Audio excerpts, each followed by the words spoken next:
Olá pessoal, tudo bem com vocês? No vídeo de hoje, como vocês viram, eu vou apresentar as minhas leituras de fevereiro.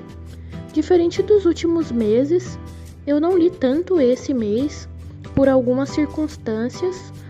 A primeira delas foi que eu viajei esse mês, então boa parte do tempo eu estava preocupada com coisas da viagem e aproveitando a viagem em si, então eu li um pouco menos. Também o fato de que eu li um livro que tem mais de 700 páginas e isso durou um tempo, me acompanhou por vários dias desse mês. Então esse mês eu li menos, mas eu tô muito feliz com as leituras que eu fiz. Os livros que eu li foram Sol e Tormenta, Ruína e Ascensão, Jane Eyre e Ariadne. O primeiro lido do mês foi Sol e Tormenta para continuar com a série que eu tinha começado em janeiro, que foi a releitura de Sombra e Ossos. Então, logo no início desse segundo volume, já temos várias informações. O Darkling acha a Alina e o Mali no lugar onde eles estavam escondidos, a Dobra continua se expandindo, o Darkling tem novos poderes, então tem muita coisa já acontecendo logo no início. Essas coisas todas nos levam para um novo cenário, que é o Alto Mar. Lá eles pretendem achar o segundo amplificador de Morozova para Alina, que é um dragão do mar, que vai aumentar mais o poder dela junto com os chifres do cervo, e assim o Darkling põe em prática os planos dele usando a Alina. Mas tudo isso muda quando novos personagens são apresentados para nós leitores para ajudar a Alina a ter sua liberdade. Assim como no primeiro livro, a leitura foi muito fluida e proveitosa. A Alina aos poucos vai entendendo mais a sua volta e seus poderes e vai crescendo como Grisha. O Mali também vai surpreendendo a gente cada vez mais com as habilidades dele como rastreador, sem contar com os personagens secundários que são muito cativantes e bem desenvolvidos, principalmente o Nikolai, que eu me apeguei muito mais nessa releitura. Além das personagens, o enredo também continua cheio de reviravoltas, surpresas e ações.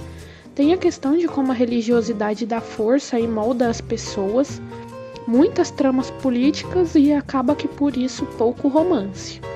Também pensei muito como a protagonista muda com o uso das habilidades dela e como essa utilidade na batalha faz bem para ela, e como o Mali, por exemplo, não aceitaria tanto as decisões que ela toma, mesmo ela querendo ser mais forte, independente e ativa. Então, para esse livro eu dei 4,5 estrelas. Tem um vlog de leitura por aqui já.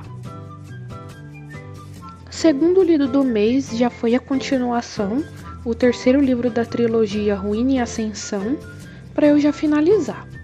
Depois da batalha pessoal que a Alina e o Darkling tiveram no final do Sol e Tormenta, o objetivo principal era capturar o terceiro amplificador, que é o Pássaro de Fogo nesse livro.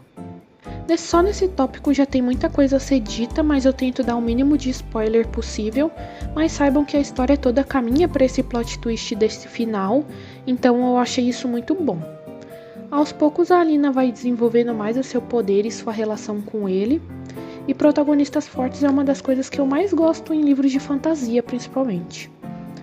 Mesmo que isso custe parte do que ela era no início da história, ela está determinada a fazer o possível e o impossível para salvar o seu país das trevas, e é uma reflexão interessante, como tudo tem um preço, o quanto a gente está disposto a pagar e até onde a gente vai pelos nossos objetivos.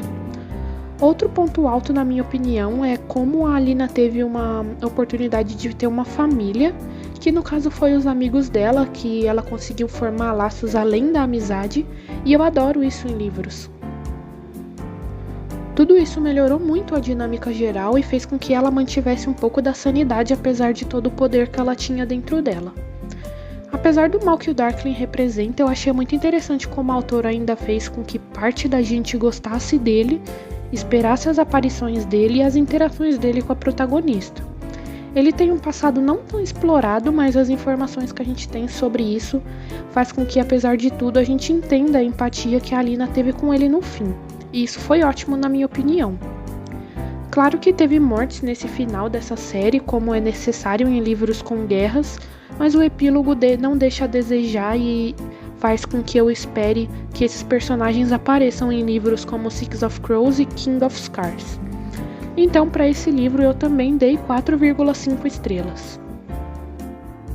Próximo lido do mês foi Jane Eyre, que é um clássico que eu já tinha lido antes, mas como é um dos meus favoritos, eu resolvi reler esse mês.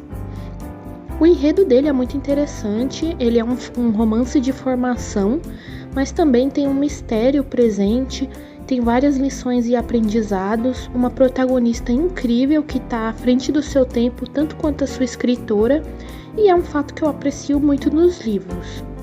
Eu adoro acompanhar a vida de personagens, principalmente a dessa que eu me apeguei tanto. Seguir a vida de personagens desde a infância até a vida adulta, tendo acesso a acontecimentos e sentimentos, faz com que a gente tenha uma relação mais próxima com a Jane Eyre. Faz com que a gente sinta as emoções dela e se sinta parte da vida dela e da história dela também. A forma com que a autora descreve os ambientes e as cenas também ajudam nessa sensação de pertencimento. Algumas pessoas vão achar isso cansativo por ter muitas descrições, mas para mim foi perfeito. Também é importante falar sobre os ensinamentos da obra. Várias das minhas marcações dizem respeito a reflexões que eu tive lendo cenas, ações e emoções. O foco do livro é a Jane Eyre, mas os personagens secundários também são muito bem desenvolvidos. E a gente aprende com eles tanto por ações com que concordamos, quanto as que discordamos.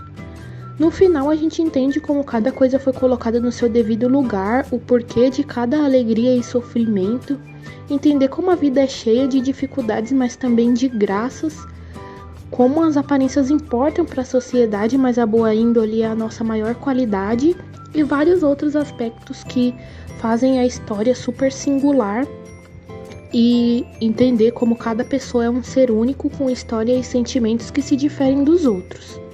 Enfim, eu recomendo esse livro para qualquer pessoa, mas principalmente para as mulheres, porque eu considero uma leitura que nos compreende, nos acolhe e nos ensina. Para ele, eu dei 5 estrelas. Por fim, o último lido do mês foi Ariadne, que assim como todos os livros sobre mitos gregos que eu li até hoje, eu gostei muito. Conta a história dessa moça, que é filha do rei Minos com a Pasífae, e passa a sua vida marcada pela brutalidade do pai e do irmão Asterion, conhecido como Minotauro. Eu acho muito interessante como a Ariadne é a sobrinha da Circe, que é um livro que eu adoro, e achei muito interessante quando descobri isso. O início do livro conta um pouco da vida de personagens importantes para a vida da protagonista e a sua trajetória, como a sua mãe, o nascimento do seu irmão, a sua irmã Fedra, que também se torna uma narradora depois, e até outros mitos que constroem a sua personalidade e a sua força pessoal. Por isso, Ariadne é uma história com outras dentro, e torna mais real porque a vida é realmente feita de várias peças, pessoas que te inspiram, fatos que te moldam e te influenciam. O livro fala principalmente sobre a figura feminina, a sua coragem, como são vistas e julgadas enquanto os homens são enaltecidos e se tornam cada vez mais influentes, a mente feminina, a infância, os amores, a importância de uma família, a maternidade, tanto na visão de filha quanto na de mãe, como essa maternidade pode ser diferente entre as mulheres, que pode ser o sofrimento para umas e a maior alegria para outras, as cobranças internas e externas, sobre isso e sobre várias outras situações cotidianas. O livro também explora fatos gerais, como sobre o poder adoece as pessoas que não sabem administrar, como aqueles que estão governando nos moldam com o medo e a imposição, e por fim o destino daqueles que são bons e daqueles que são ruins, já que às vezes a gente tem a sensação de que os maus têm mais sorte e é o que acaba acontecendo nessa história, o que torna ela ainda mais realista para mim. É um livro sobre atualidades que, na minha opinião, poderia já ser considerado um clássico contemporâneo, cheio de reflexões importantíssimas, e eu indico principalmente para as mulheres. Para ele, eu dei 4,5 estrelas. O vídeo de hoje foi esse, espero que vocês tenham gostado de me acompanhar e saber mais leituras que eu fiz nesse mês de fevereiro. Caso vocês queiram, comentem seu livro favorito ou quantos livros você leu esse mês. Se inscrevam no canal para não perder os próximos vídeos com esse tema e vários outros. Curtam o vídeo para eu saber que vocês gostaram e até a próxima!